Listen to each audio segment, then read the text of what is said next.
السلام عليكم ورحمة الله وبركاته إن الحمد لله نحمده ونستعينه ونستغفره ونعوذ بالله من شرور أنفسنا ومن سيئات أعمالنا من يهده الله فلا مضل له ومن يضلل فلا هادي له أشهد أن لا إله إلا الله وحده لا شريك له وأشهد أن محمدا عبده ورسوله لا نبي بعده يا أيها الذين آمنوا اتقوا الله حق تقاته ولا تموتن إلا وأنتم مسلمون يا أيها الناس اتقوا ربكم الذي خلقكم من نفس واحدة وخلق منها زوجها وبث منهما رجالا كثيرا ونساء واتقوا الله الذي تساءلون به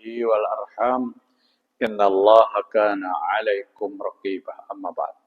Mari kita bersyukur kepada Allah Subhanahu wa taala pada malam ini, malam Jumat ya, tanggal 18 bulan Rabiul Akhir 1447 Hijriah bertepatan dengan tanggal 9 bulan Oktober 2025. Alhamdulillah kita sehat walafiat seberataan. Allah Ta'ala memberikan hidayah kepada kita dapat melaksanakan salat maghrib berjamaah. InsyaAllah salat isya berjamaah. Mudah-mudahan segala amal-amal kita diterima Allah Subhanahu wa Ta'ala. Mudah-mudahan segala kesalahan dosa-dosa kita diampuni oleh Allah Subhanahu wa taala. Jemaah rahimakumullah. Di dalam sebuah hadis dari Abu Musa Al-Asy'ari, seorang sahabat dari Yaman. Abu Musa Al-Asy'ari berkata, qala Rasulullah sallallahu alaihi wasallam, Nabi Muhammad sallallahu alaihi wasallam bersabda, "Innallaha azza wa jalla yabsutu yadahu bil-laili liyatuba masi'un nahar. Wa yabsutu yadahu bin-nahar liyatuba masi'ul lail hatta tatlu'u syamsu min maghribiha." Hadis sahih diriwayatkan Imam Muslim. Nabi Muhammad SAW bersabda yang diriwayatkan dari Abu Musa Al-Asy'ari.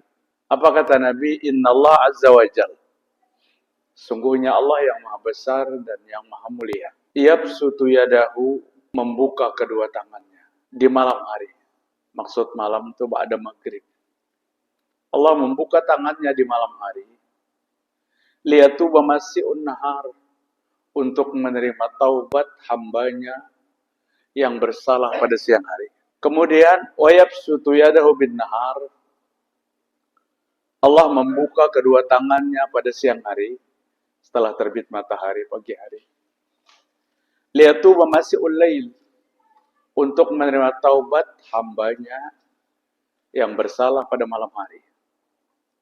Hatta tatlu'u syamsu min maghribiha, dan itu terus berjalan sampai matahari terbit di barat, sampai kiamat.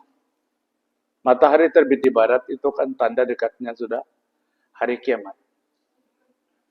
Allah Ta'ala, kata Nabi Muhammad SAW, membuka kedua tangannya malam dan siang. Malam dibuka Allah kedua tangannya untuk menerima taubat hambanya yang bersalah pada siang hari. Siang dibuka Allah kedua tangannya untuk menerima taubat hambanya yang bersalah pada malam hari. Allah Subhanahu wa taala Maha penerima taubat. Tinggal kita mau atau tidak bertaubat itu.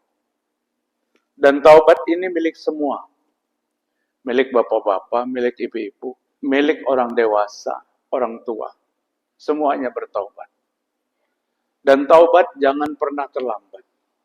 Taubat dilakukan sebelum datangnya kematian. Juga kalau pada saat menjelang kematian terlalu mepet, Nabi Muhammad SAW bersabda dari Abdullah bin Umar radhiyallahu an, "Innallaha yaqbalu taubatal abdi ma lam yughargir." Sesungguhnya Allah Ta'ala akan siap menerima taubat semua hambanya malam yughargir, asal napasnya tidak sampai ke tenggorokan. Kalau masih napasnya, oksigennya dihirup sampai ke lambung, kemudian dikeluarkan. Lambung ini masih kembung kempis. Sekalipun dua tangan sudah mati, dua kaki sudah mati, tapi masih menghirup udara, dan kelihatan di lambungnya naik dan turun, pintu taubat masih terbuka. Pintu taubat masih terbuka.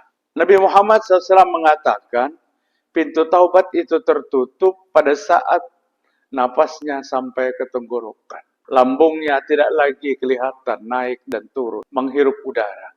Napasnya sampai ke hulkum, sampai ke tenggorokan. Maka pada saat ini pintu taubat ditutup bagi semua manusia. Maksudnya, jangan bertaubat pada waktu sekarang. Pada waktu itu. Pada saat bertaubat napas sampai ke tenggorokan, maka jelas taubat itu ditolak oleh Allah karena terlambat. Seperti peristiwa yang terjadi pada siapa? Fir'aun dan pengikutnya pada saat dia mengejar kepada Nabi Musa dan kaum Bani Israel. Begitu dikejar, maka Nabi Musa sudah kehilangan jalan untuk berbelok ke kiri dan ke kanan. Allah memerintahkan kepada Nabi Musa, idrib bi'asokal bah. Musa, pukulkan tongkat yang di tanganmu itu ke laut. Maka Nabi Musa memukulkan tongkatnya ke laut. Maka laut itu terbelah. Terbelah menjadi dua. Dan di tengah laut itu ada jalanan yang mulus untuk menyeberang. Nabi Musa memanfaatkan itu. Turun ke tengah laut yang terbelah dan berjalan. Kaki seperti berjalan di darat. Nabi Musa sampai ke tengah laut.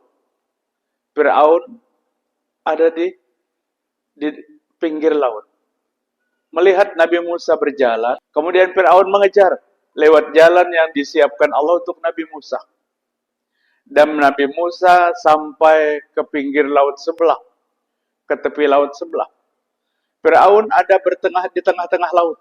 Maka Allah kembalikanlah jalan itu menjadi laut kembali. Apa yang terjadi? Tenggelamlah Fir'aun. Dengan pengikut-pengikut Fir'aun, semuanya tenggelam. Dan Fir'aun memanggil-manggil kepada Allah Ta'ala. Ya Allah, Engkau adalah Tuhan kami. Kami beriman seperti berimannya kaum Bani Israel. Kami beriman. Seperti kaum Bani Israel beriman kepada Nabi Musa. Wa ana minal muslimin. Dan hamba termasuk orang Islam hari ini, ya Allah. Begitu lembut Fir'aun memanggil Allah Ta'ala. Dia mengaku sebagai orang Islam. Dia mengaku beriman kepada Allah. Bukan seperti yang sebelumnya terjadi. Dia yang mengaku menjadi Tuhan. Allah mengabadikan kesombongan Fir'aun dalam Al-Quran. Ana rabbukumul a'la. Aku Tuhan kalian yang maha tinggi. Tuhan kalian yang maha tinggi. Maka pada saat Fir'aun tenggelam dan napasnya sampai ke tenggorokan, timbul tenggelam, kematian sudah menunggu, baru Fir'aun memanggil-manggil kepada Allah Ta'ala. Dan berkata Fir'aun, puncaknya terakhir, wa ana minal muslimin. Dan hamba termasuk orang Islam, ya Allah. Bapak-bapak, jangan dikira Islam itu baru sejak Nabi Muhammad SAW. Islam itu ada sejak manusia pertama. Sejak Nabi Adam alaihissalam sampai nabi-nabi berikutnya, sampai Nabi Musa alaihissalam. Fir'aun dalam Al-Quran surah Yunus menyatakan masuk Islam. Apa jawaban Allah Ta'ala? Al-ana wa qad asayta qablak wa kunta minal mufsidin. Fir'aun, baru sekarangkah engkau mau bertaubat? Dan sungguh engkau telah melakukan kemaksiatan sebelumnya. Kemaksiatan yang banyak. Wa kunta minal mufsidin. Dan engkau melakukan kerusakan di muka bumi. Artinya apa? Taubat Fir'aun ditolak. Taubat Fir'aun ditolak. Dengan Allah menyatakan taubatnya terlambat. Baru sekarang. Jika bertaubat sebelum itu, siapapun orangnya, Allah tidak pernah memilih. Pada saat dia mau mengaku berdosa, maka Allah ampuni. Innallaha yaghfiru dzunuba jami'ah. Ayat 53 surah Az-Zumar. Allah Subhanahu wa taala akan mengampuni seluruh dosa manusia apabila manusia itu mau meminta ampun. Fir'aun meminta ampun, tapi minta ampunnya terlambat. Sudah hampir sekali dengan kematian. Apa kata Allah Ta'ala? وَلْيَوْمَ نُنَجِّيكَ بِبَدَنِكَ لِتَكُونَ آيَةً مِنْ قَبْلِكَ. Fir'aun, hari ini kuutuhkan badanmu. Artinya apa? Fir'aun, engkau mulai hari ini tidak busuk, kada buruk. Allah menceritakan ini dalam Al-Quran, dan firman Allah itu ada pada 3.500 tahun yang lewat. Pada saat Allah berkata kepada Fir'aun, "Falyawma nunajjika bibadanik." Hari ini Fir'aun, jasadmu tidak busuk, ikam kada buruk. Supaya apa? Litakuna ayatan min qablik. Yang demikian itu menjadi apa? Tanda-tanda. Cerita bagi orang yang sesudahmu. Beginilah keadaan orang-orang yang durhaka kepada Allah Ta'ala. Bapak-bapak hadir rahimakumullah. Bayangkan, 3.500 tahun itu terjadi. Sementara jasad Fir'aun ditemukan 1860 berapa itu. Jadi jasad Fir'aun itu baru ditemukan sekitar 200 tahun lebih. Allah menyatakan Fir'aun itu tidak busuk 3.500 tahun. Orang ragu kepada cerita Al-Quran itu. Buktinya apa? Fir'aun kada kelihatan-kelihatan. Tapi pada saat 200 tahun kurang lebih yang lewat, terdamparlah jasad Fir'aun itu. Di pesisir, di Mesir. Maka diangkat. Maka Rabbana ma khalaqta hadza batila. Tuhan, apa yang kau ciptakan tidak pernah sia-sia. Apa yang kau katakan benar adanya, ya Allah. Apa yang kau katakan benar. Kada tanggung-tanggung terjadinya peristiwa itu, banyak orang-orang yang benci kepada Islam masuk Islam. Karena apa? Karena cerita Allah itu betul-betul terjadi. Dan sampai hari ini bapak-bapak, kalau sampean ke Mesir, kemudian berjalan untuk menemui muminya Fir'aun, ada. Jadi Fir'aun itu orang yang tidak buruk. Direndam oleh 3.000 tahun di dalam laut, kada buruk. Ada yang mencoba berguyon, tapi kada boleh dengan ayat Allah berguyon. Kenapa katanya Fir'aun kada buruk? Karena Fir'aun direndam dengan air asin. Maka iwak kita pembela diuyahi, kada mau buruk. Ini pemikiran yang kotor ini. Pemikiran yang kotor. Kada boleh pikiran-pikiran kita menerobos satu kekuasaan Allah Subhanahu wa Ta'ala. Yang jelas jasad Fir'aun itu kada buruk. Dan Fir'aun orang yang paling jahat di muka bumi. Ulun sering sampaikan kepada para jemaah, kada usah mencari kajian yang supaya jangan buruk di kuburan. Terserah Allah Ta'ala, mau buruk, mau kada buruk, terserah. Yang dicari kajiannya apa? Supaya matinya husnul khotimah, itu aja. Buktinya orang yang kada buruk, kada semuanya baik. Fir'aun orang yang paling kada bagus kelakuannya. Dan kada buruk jasadnya. Jadi tidak semua baik. Memang Nabi Muhammad SAW, jasadnya tidak bisa dimakan oleh apa? Oleh tanah. Dan Nabi tidak busuk di dalam kubur. Bahkan dalam keterangan yang lain, Nabi itu hidup di sisi Allah Ta'ala. Jangan bayangkan kayak hidupnya di dunia. Kayak apalah Nabi hidup sehingga saling salahnya memahami. Ada seorang yang mengaku jujur Rasulullah SAW, kemudian datang ke kuburan Nabi, dan dibukakan pagarnya, kemudian dia masuk. Dia memasukkan tangan kanannya ke lubang yang ada di samping kuburan Nabi, maka Nabi menyambut tangannya ada dalam kubur. Bapak cerita ini 100%, kalau kada boleh 1000%. 1000% bohong. Tidak benar cerita ini.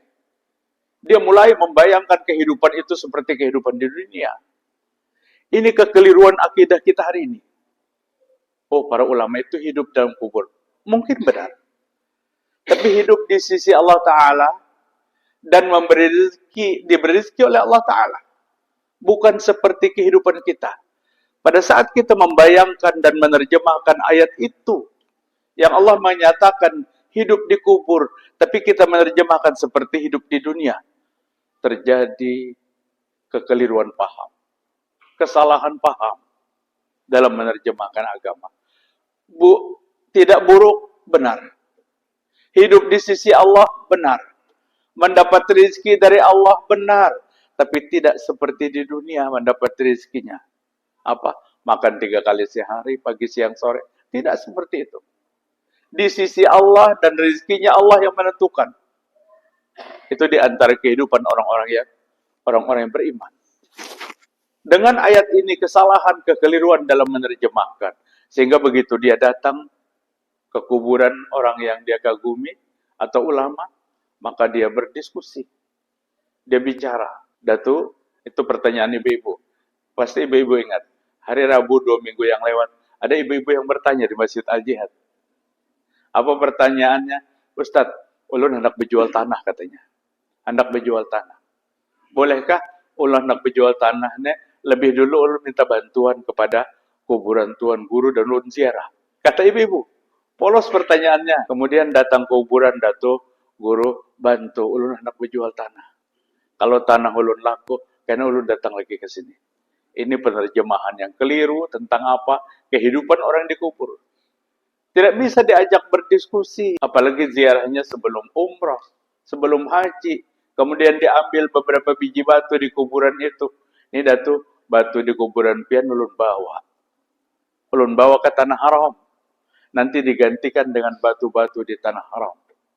Bapak, selain rusaknya akidah, maka kita melakukan pelanggaran. Tidak boleh membawa benda-benda di tanah haram, dibawa keluar dari tanah haram. Ini batu di Makkah dibawanya. Boleh, hendak dihurupinya ke kuburan itu. Ziarah kubur itu dalam agama diperintahkan, Pak. Diperintahkan untuk berziarah. Disunahkan untuk berziarah. Tapi jangan memahami dengan paham yang keliru. Yang dikubur diajak diskusi, minta doakan kepada yang dikubur, kita tidak pernah mendapatkan paham yang seperti itu. Ziarah sudah, doakan. Yang mendoakan itu kita yang hidup. Allahumma gfir lahu, Allahumma arhamhu, Allahumma tsabbithu. Ya Allah, ampuni dia, berahmat dia, tetapkan dia. Itu doa kita. Doa kita. Jemaah sekalian rahimakumullah. Anas bin Malik radhiyallahu an berkata, qala Rasulullah sallallahu alaihi wasallam. Apa kata Nabi? Kullu ibnu Adam khatta'un. Setiap anak Adam bersalah. Tidak ada manusia yang tidak pernah bersalah. Setiap anak Adam pernah bersalah. Kadang-kadang baru membuka 2 mata bangun pagi, sudah terpampang kesalahan kita. Setiap anak Adam bersalah, wa khairul khatta'ina. Dan paling baik orang yang bersalah itu adalah at-tawwabun. Orang yang bertaubat kepada Allah Subhanahu wa taala. Dia bertaubat kepada Allah, dia minta ampun kepada Allah atas segala kesalahan, dan itulah anak Adam. Yang namanya manusia itu pasti melakukan pelanggaran dan kesalahan. Dan kesalahan itu la saghira ma'al israr wa la kabira ma'al istighfar. Yang disampaikan oleh Nabi Muhammad SAW. Tidak ada dosa kecil yang terus-menerus dilakukan dan tidak ada dosa besar. Kalau setelah terjebak melakukan itu kemudian bertaubat minta ampun kepada Allah, Allah akan mengampuni. Dalam Az-Zumar 53 tadi sudah Allah katakan, innallaha yaghfirudz dzunuba jami'ah. Allah akan mengampuni seluruh dosa-dosa. Anak Adam itu bersalah, dan sebaik-baik anak Adam yang bersalah, at-tawwabun, yang mau bertobat, yang mau meminta ampun. Bapak-bapak, ada sebuah kitab yang namanya kitab itu At-Tawwabin. Judulnya At-Tawwabin, di dalamnya memuat orang-orang yang bertaubat. Penulis kitab Imam Ibnu Qudamah rahimahullah. mengumpulkan cerita-cerita orang yang bertobat pada kitab itu. Tentu cerita itu menjadi pelajaran bagi kita. Tidak ada manusia yang tidak bersalah, dan manusia yang bersalah adalah taubat. Manusia yang baik adalah manusia yang mampu memperbaiki kesalahan. Di dalam cerita kitab At-Tawwabin oleh Imam Ibn Qudamah, yang beliau tulis tentang datangnya seorang ahli maksiat kepada siapa? Kepada Imam Ibrahim bin Adham, seorang pelaku maksiat. Kemudian dia mencoba untuk bertaubat, tapi kembali lagi. Taubat lagi, kembali lagi, taubat lagi, kembali lagi. Akhirnya dia memutuskan datang kepada seorang ulama, minta nasihat. Syekh Ibrahim, nasihati aku, biar aku kada berbulik lagi. Setelah bertaubat, bulik lagi. Biasanya yang demikian itu diumpamakan seperti laundry, Pak. Pakaian yang kita pakai bersih hari ini, dipakai sehari, 2 hari kotor. Yang kotor itu di laundry lagi, bersih lagi, esok dipakai lagi. Tidak. Kalau dosa dan kesalahan, kita bertaubat dan jangan kembali-kembali lagi. Itu taubat yang benar. Taubatan nasuhah. Laki-laki ini berkata, nasihati aku, wahai syekhku, wahai guruku, agar aku betul-betul bertaubat dan tidak kembali. Tidak kembali. Maka Syekh Ibrahim bernasihat kepada siapa? Kepada pendosa itu. Kepada laki-laki yang berbuat maksiat itu. Ansahtuka bi khamsin. Aku nasihatkan kepadamu 5 macam. Yang apabila kamu praktekkan 5 macam itu, pasti kamu kada bulik-bulikan lagi. Apabila bertaubat, pasti bertaubat bujur-bujur. Aku nasihatkan kepadamu, jaga nasihat ini 5 macam. Dia menunggu dengan tekun penjelasan kiainya, ustadznya. Maka Syekh Ibrahim mulai menjelaskan. Iza aradta an ta'siyahullah, fala ta'kul rizqallah. Jika kamu ingin bermaksiat kepada Allah Ta'ala, maka jangan kamu makan rizki Allah Ta'ala. Tidak ada di muka bumi ini rizki kecuali datang daripada Allah. Setetes air saja, itu datang dari Allah Ta'ala. Jika kamu ingin bermaksiat, berbuat dosa, jangan kamu makan rizki Allah Ta'ala. Dia mulai merenung. Dia mulai berpikir dan dia katakan. Apa katanya? Syekh Ibrahim, saya tidak mampu tidak makan. Tiap hari saya makan. Dan yakin saya yang saya makan itu rezeki Allah Ta'ala. Tapi pada saat saya ingin bermaksiat, saya dilarang untuk makan. Saya tidak mampu. Apa kata Syekh Ibrahim? Pantaskah engkau makan rezeki Allah setiap hari? Tapi engkau bermaksiat kepada Allah setiap hari? Maka laki-laki ini berkata, tidak pantas, wahai guru kami, wahai syekh kami. Tidak pantas kami bermaksiat pada saat kami memakan rezeki Allah Ta'ala. Mulai hari ini saya tidak bermaksiat lagi. Tapi minta diteruskan nasihat yang kedua. Maka Syekh Ibrahim menasihati dengan nasihat yang kedua. Idza aradta an ta'siyahullah, fala taskun min baladi. Jika engkau ingin maksiat kepada Allah, maka jangan tinggal di atas bumi Allah Ta'ala. Kemana aja kita lari. Kada pernah kita bisa menghindar kalau kita keluar dari bumi Allah. Semua di atas bumi Allah Ta'ala. Ke benua mana aja kita tinggal, di atas bumi Allah. Sehingga dia berkata, hadza azim. Persyaratan yang kedua lebih besar. Nasihat yang kedua lebih agung daripada nasihat yang pertama. Syekh Ibrahim kata pendosa itu, saya tidak mampu kalau tidak tinggal di atas bumi Allah. Kalau kamu tidak mampu tinggal di atas bumi Allah, maka jangan bermaksiat. Jangan melakukan pelanggaran. Pantaskah engkau melakukan pelanggaran setiap hari? Bumi Allah kau pijak, kau tinggal di atas bumi Allah, rezeki Allah kau makan. Pantaskah itu? Kata Syekh Ibrahim. Maka laki-laki itu makin berkata, tidak pantas. Dan sangat tidak pantas. Sangat tidak pantas.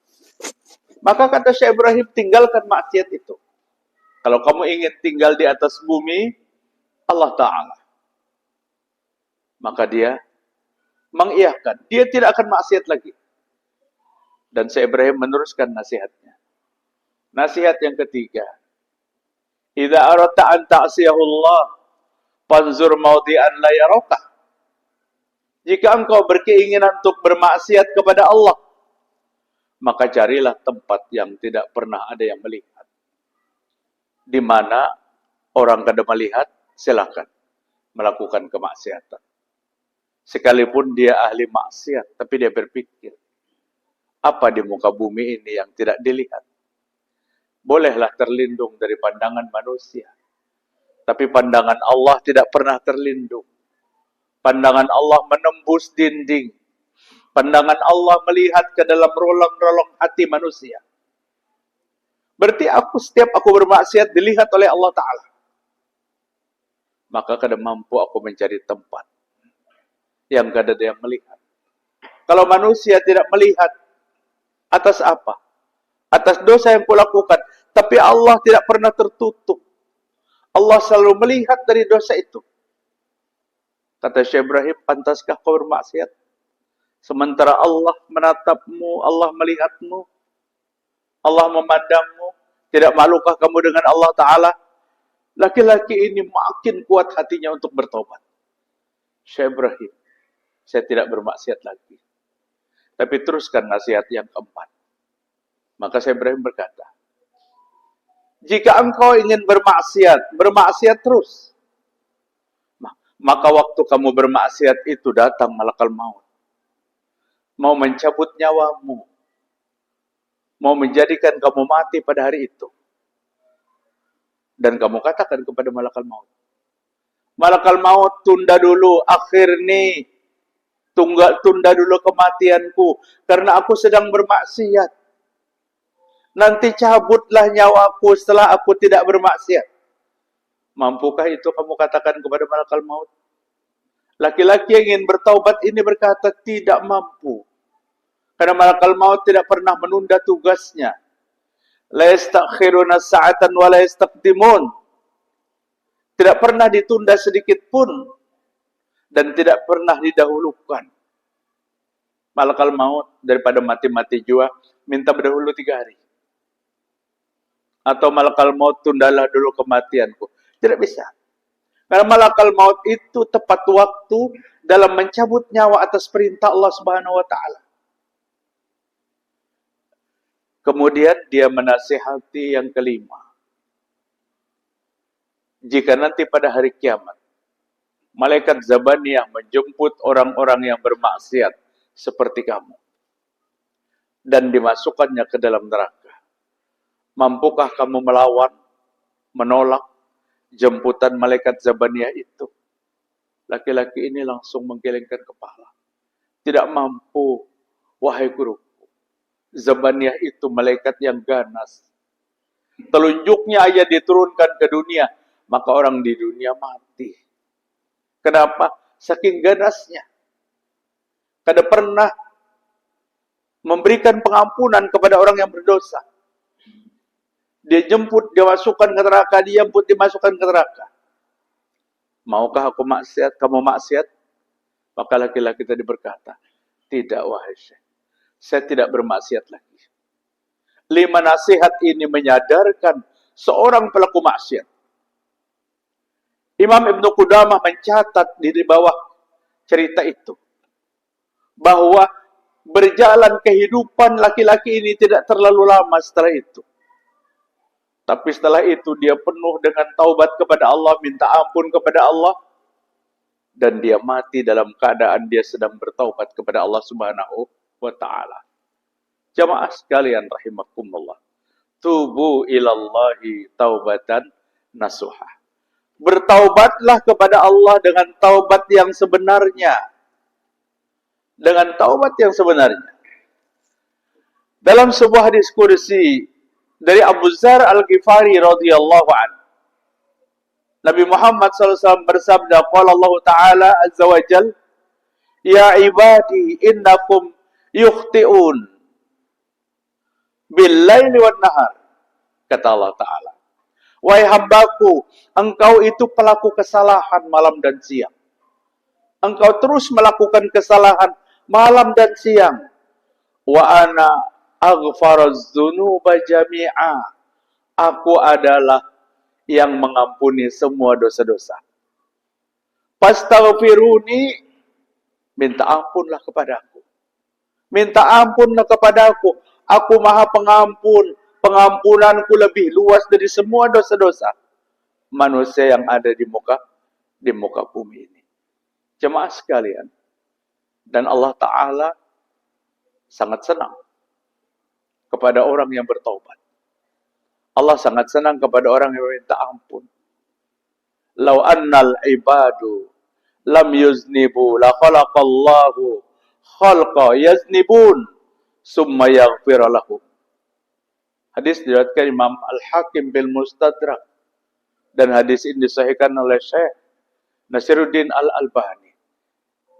Jika hamba itu tidak berdosa, jika ada lagi orang yang berdosa di muka bumi ini, kata Nabi Muhammad SAW, maka la khalaqallahul khalqa, Allah akan menciptakan makhluk yang berdosa. Di muka bumi ini ada lagi yang berdosa. Maka Allah ciptakan makhluk-makhluk yang berdosa. Allah berharap apa dengan itu? Allah berharap makhluk-makhluk yang berdosa itu minta ampun. Karena penyataan astaghfirullahaladzim, astaghfirullah wa atubu ilaih, itu sebuah ucapan yang sangat dicintai oleh Allah Ta'ala. Sampai Allah Ta'ala, jika ada lagi yang berdosa, Allah akan ciptakan pendosa-pendosa. Kemudian Allah akan berikan petunjuk hidayah agar dia minta ampun. Dia memanggil Allah malam dan siang. Wa istaghfiruna bil ashar. Taubat yang paling tepat pada waktu-waktu sahur. Di 2/3 malam terakhir, dia menadah kepada Allah untuk minta ampun. Dan itu sangat dicintai oleh Allah Subhanahu wa Ta'ala. Sangat dicintai oleh Allah Subhanahu wa Ta'ala. Jemaah rahimakumullah. Jangan kita menganggap enteng dosa kita. Jangan menganggap kecil dosa yang dilakukan. Kan itu dosa kecil juga. Jangan bersandar kepada sifat pengampunnya Allah Ta'ala untuk melakukan dosa. Allah Maha Pengampun dan Allah Maha Mengampuni atas dosa yang pernah kita lakukan masa lalu. Tapi jangan pada saat kita takut melakukan pelanggaran, temannya takut melakukan pelanggaran, maka dia katakan, lakukan saja, Allah Maha Pengampun. Ini perilaku yang tidak tepat.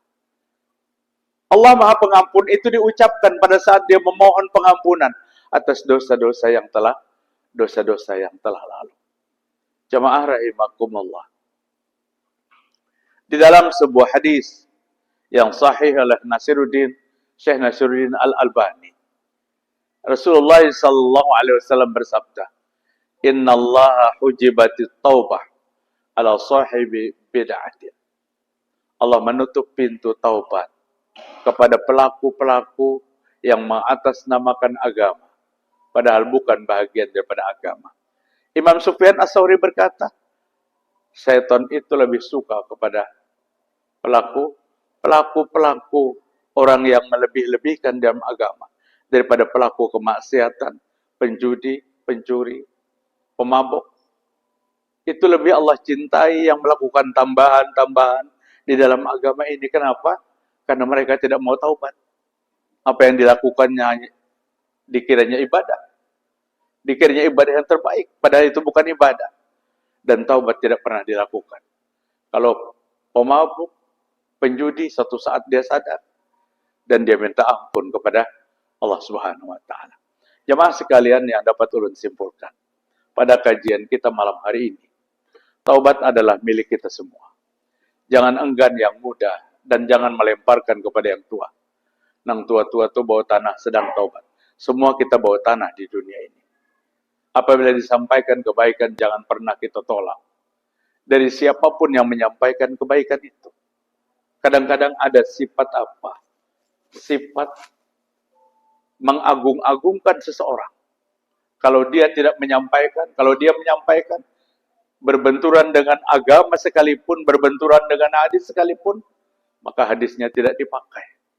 Yang dipakai, apa jersidin? Karena mungkin sidin salah, karena mungkin sidin kada tahu. Imam Malik mengatakan, semua manusia itu pernah bersalah di muka bumi ini. Tidak ada yang tidak mungkin. Yang tidak mungkin bersalah adalah Nabi Muhammad sallallahu alaihi wasallam. Mudah-mudahan Allah mengampuni dosa dan kesalahan kita. Dan mudah-mudahan Allah menerima amal ibadah kita. Subhanakallahumma wa bihamdik. Asyhadu an la ilaha illa anta. Astaghfiruka wa atubu ilaih. Wassalamualaikum warahmatullahi wabarakatuh.